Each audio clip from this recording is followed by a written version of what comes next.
I usually start lectures by saying, any questions? What kind of universe are you going to talk about today? Well, I was listening to you people talking about universes, and it seems to me that there's one possibility that is so simple that people don't discuss it. Because certainly a question that occurs in all religions is who created the universe and why, and what's it for. And one thing that preoccupies me a little bit is the question of why do things exist? And I think the answer is that that's an extra hypothesis that doesn't make any sense. You see, it's all right to say, does this glass of water exist? But if you ask, does X exist? That means, is X one of the things in the universe? So to say that the universe exists is silly, because it's saying the universe is one of the things in the universe. So there's something wrong with that idea. Well, if you carry that a little further, then it seems to me that it doesn't make any sense to have a predicate like, where did the universe come from, or why does it exist? So another view, which might be related to the famous many worlds theory, is that this is just a possible universe. And there are lots of possible universes, and there isn't any reason to say that this one is distinguished, except that we're in it. So if you think of a computer game or something like that, here's a little sequence of reductions. First, imagine that there's a computer that simulates some little world, and there are people in it, and the people are pretty smart. We'll talk about how they could get smart later. And after a while, one of the people asks the other, why are we in this world, and where did it come from? And of course, they're fooling themselves. There isn't any world. It's just a simulation. Somebody wrote the program. But if they got that far, then they could say, who wrote the program? Okay, now step two is, suppose somebody wrote the program and didn't run it. So there's no computer. Well, still, once you've written a program, and let's say a description of the computer it runs on, then everything that happens in that world is determined. And the computer and the program logically imply what people will be in it and what they'll do and what they'll ask. And so all of a sudden there doesn't have to be a program. It's just a possible computation. And then the next step is you don't even have to think of it. There is such a computation. So anyway, the question is, getting back to our universe, what's going on here? Why is the universe we're in the way it is, whether it exists or not? And now there's this famous thing called the anthropic principle, and some physicists take it seriously, and some think that there's something wrong with it and they shouldn't think that way. But clearly we couldn't ask that question unless our possible program that we're running had certain properties. And one of the properties that you need to have an intelligent creature is that well, we know how we got here in this universe. We evolved. And you can't evolve unless you have self-reproducing machines, or approximately things like something like DNA or RNA in some way to copy it. And there are other constraints on the universe that come from the anthropic principle. You couldn't have a Guth-like universe where suddenly things are exploding and creating stuff. So you can't have too many bubbles. Or, in fact, I think you have to have something like conservation laws, because if energy weren't conserved, then every now and then some configuration would appear and everything would blow up. So the real question is why the universe has to have laws at all, I suppose. But one thing I've noticed is that when physicists try to explain to the public, this is the old days before things got sophisticated, they would make a great fuss about how what they call the uncertainty principle and so forth, and they'd say, the world isn't the way Newton described it. Things are probabilistic and indeterminate. And the curious thing is, it seems to me they very rarely mention the opposite side of that. The reason why Pauling was so interested, being a chemist, is that nobody talks about instead of the uncertainty principle, I'd like to call it the certainty principle. If you take a Newtonian solar system, it won't last, or at least if it's a big, complicated one. Jerry Sussman and John Wisdom once simulated the outer planets for a while, and they decided they were stable for about at least 3 or 4 billion years.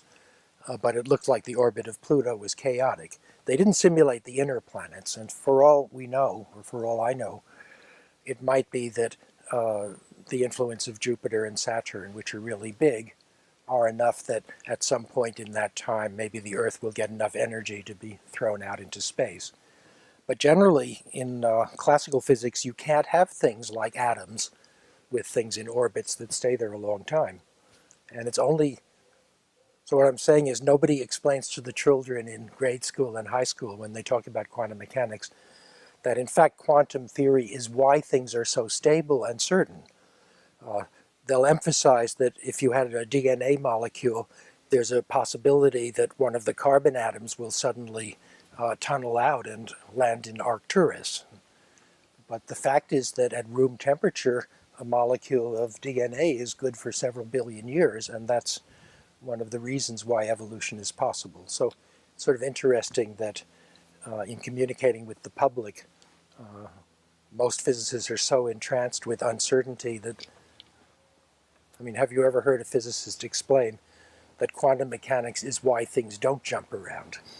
It's sort of a funny thing.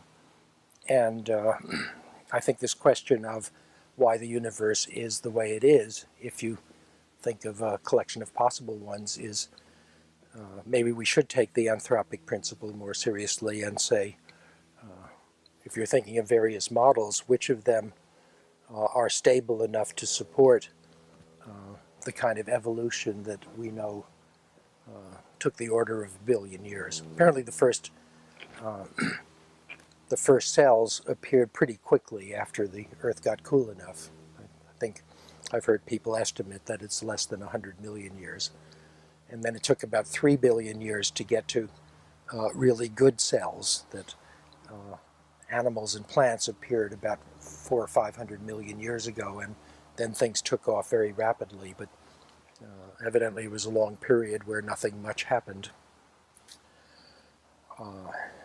Anyway, somebody asked, what about intelligence and emotions, and why don't we have... It's a completely different subject. Why don't we have good theories of what the mind is and how it works? And I think in the last few years, some people have started to get good theories of the nature of thinking and so forth. Before computer science, there weren't particularly good theories. It seems to me that to understand something like a brain, you have to have hundreds of concepts like data structures and different kinds of memories and so forth. And if you look at psychology, it seems to me it has a very strange history. There are a few thinkers like Aristotle who sort of start out with some pretty good and pretty bad ideas about psychology. And then, as far as I know, nothing happens. The ideas of Aristotle in the book on rhetoric seem to me about as good as the essays by John Locke and Hume and the English philosophers, even Spinoza, so that a couple of thousand years elapsed without any progress in psychology. And although physicists started up around that time with Galileo, And we've had 3 centuries of rapid progress in physics. It seems to me that psychology didn't start till around 1880 or 70. That is the first recognizable idea that the mind is some sort of mechanistic system, and you can make theories and try to predict them and do experiments to confirm it, is barely a century old. And even that stuff didn't make any progress till around 1950, when we started to see cybernetics in the 40s and artificial intelligence in the 50s and 60s, and something called cognitive science starting to appear in that same period. So a mysterious question is why didn't science have ideas about thinking until recently? So we don't really know very much about how the mind works because the history is so short. My favorite example, I think, is that in the 1930s, late 1930s, a botanist named Jean Piaget in Switzerland started to observe his behavior as children and taking notes and asking them questions. And in the next 10 years of watching these kids growing up, he wrote down several hundred little theories about what sort of processes are going on in their brain and how did each of them develop from some others and so forth. He wrote about 20 books on this stuff, all based on observing 3 children carefully.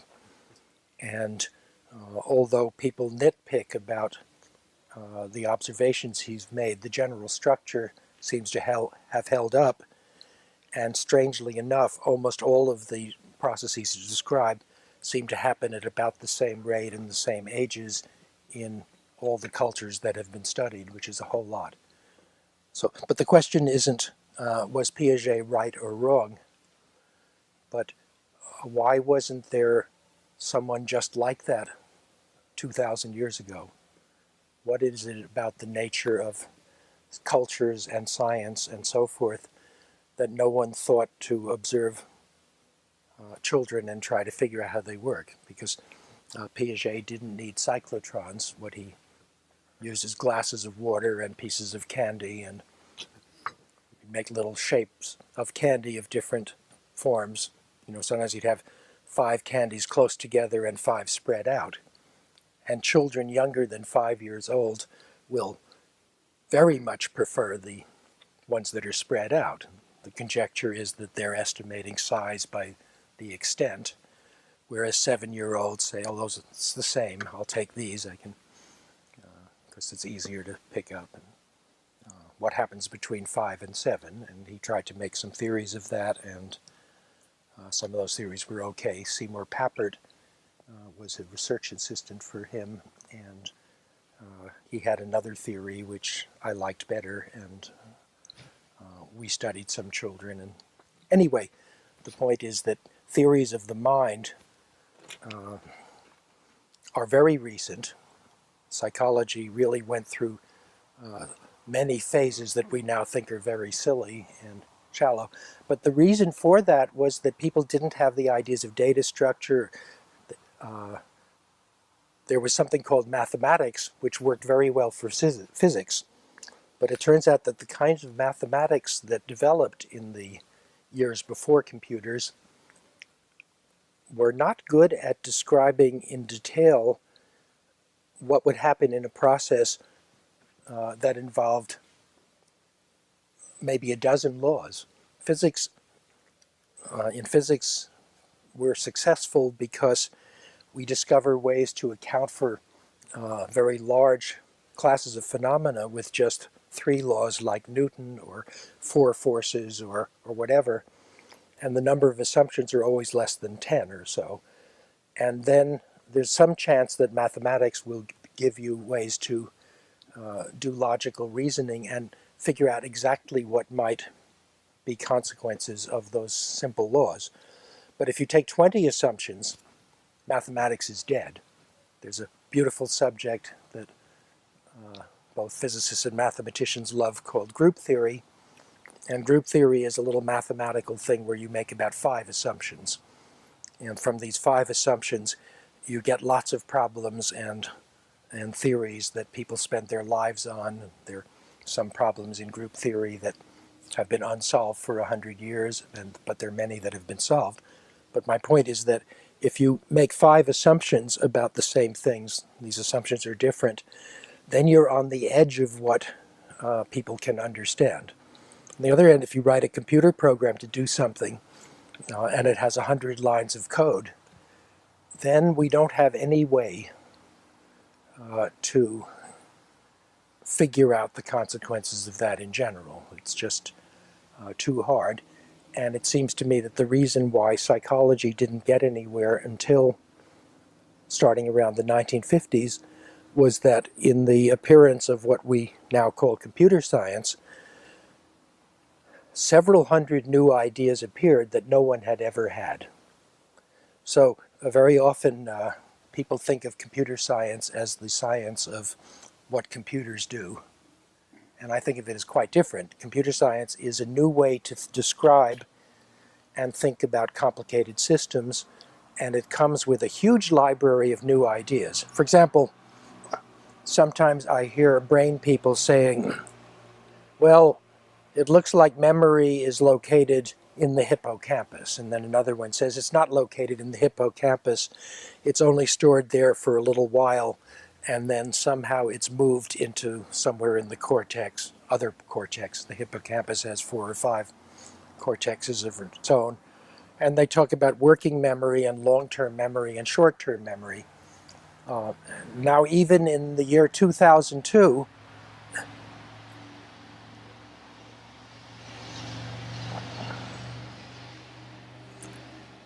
most of those so-called brain scientists have never heard of cache. I don't mean money cache, C-A-C-H-E. If you buy a computer today, you know that it has a big memory that's slow, it's called hard disk or tape or whatever. Then it has another memory that's pretty fast called RAM. Maybe it has 1 million words of that fast memory, or 50 million now, since it only costs a few cents per megabyte, maybe less than $1. And the average computer also has something called cache for instructions, where it remembers the last few things it did in case it needs them to do again. Then it doesn't have to go and look somewhere else for them. It's got several kinds of cache. It has front-end cache and back-end cache, and I don't remember what those are. But the point is that in computer science, there are ideas about dozens of kinds of memory. There are dozens of kinds of ways things can be stored in memory. You can store them as if-then rules. If this happens, do that. You can store them as things called semantic networks, which are little pieces of information connected by links that themselves have properties.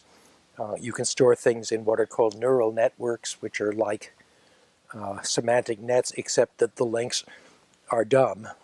This is connected to this one by a link that has some number like 0.7. Neural nets are wonderful for learning certain things, but they're terrible for the rest of the machine, because the rest of the machine can't figure out what the neural net knows. So some years ago, Papert and I wrote a book about the limitations of neural nets, but we didn't talk about the really serious limitation, which is that the more of the brain that is used to learn in that particular way, the less the brain will be able to think and reason about what it's learned. So one thing that we've learned in artificial intelligence or computer science is that there's some fast tricks which are sort of effective and useful, but in the long run they're dead ends, because the machine doesn't understand what it knows. And where am I going with this? What I'm saying is that we're in an era in which people have just started to get what look to me like pretty good ideas about what thinking is and how it works. And we're still burdened by most of the world having 100 or 200 year old bad ideas that the way thinking works is that there are ideas and they're associated with other ideas, and when you do something good, you're reinforced, and there are traces of that and so forth. So the world is really very thick with old pre-computational theories of how the mind works, and in some way it's almost harder now to get people to think about more sophisticated ways of representing knowledge and acquiring it. For example, when you learn something, the standard theory is if somebody gives you a reward, then you're more likely to keep it in memory. And if they discourage you or don't reward you, then you throw it away. But suppose I happen to do something that works. I find a new way to hold a screwdriver to get a screw in without the screw falling off. One of the troubles with screws is, or at least the old ones with slots, is that as opposed to the new ones with little crosses, is that they won't stick to the screwdriver. And but after a while you learn how to do that. What is it you learn? You certainly don't learn the exact sequence of motions. You learn some higher level representation, and we call that the credit assignment. If something works and you had to do 10 things in order to get it, what is it you remember? How do you figure out which part of your activity was relevant? In the old psychology theory, they had a simple idea. The thing you did last was relevant. But, of course, the thing you did last was put the thing down because it was fixed. So there's all sorts of new ideas coming out. What has not happened, strangely, is this.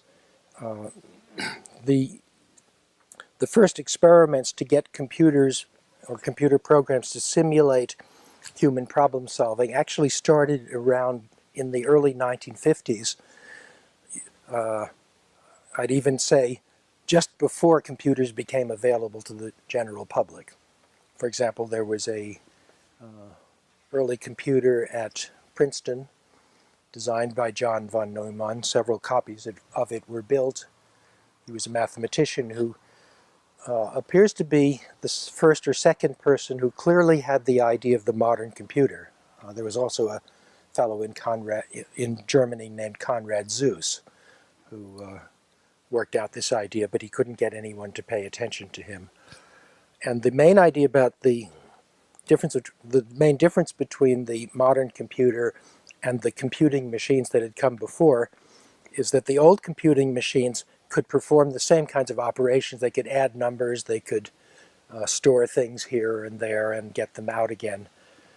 But what they did was determined by a fixed program, usually by a set of punched cards, which would say first do this, then do that, then do that. Maybe if this happens, use this deck of cards. If that happens, use a different deck. So that was the early computers. And what von Neumann and Zuse realized is that wouldn't it be better if you stored the program in the computer's memory just like the data, and then you could have,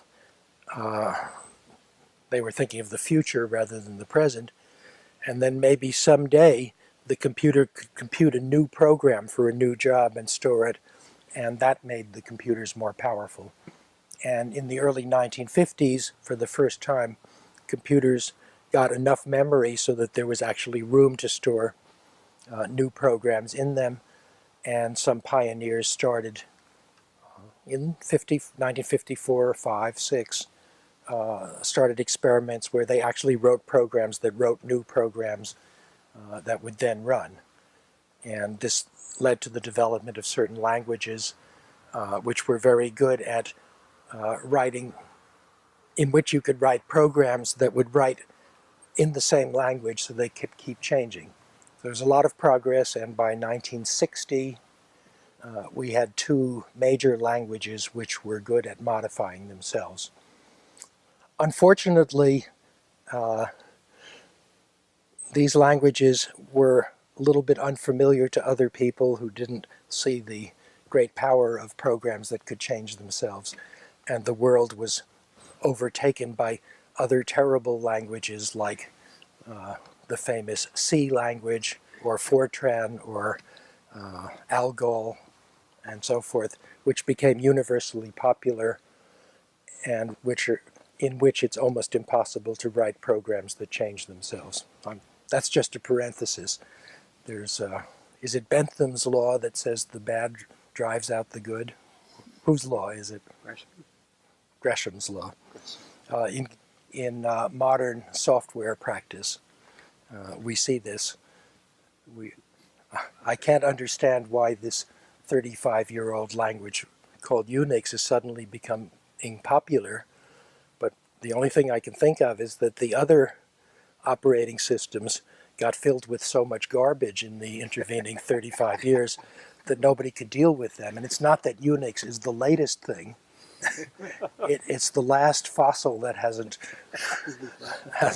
completely dissolved from the past. So they're starting over, and as far as I can see, they're starting over to make the same mistakes.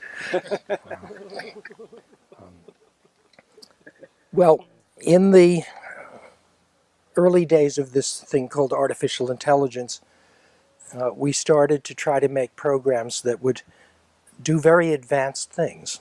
Maybe that was a mistake. One of the first programs that I was involved with was a program that would prove theorems in Euclidean geometry. It just crossed my mind. I'm curious how many children learn Euclidean geometry anymore.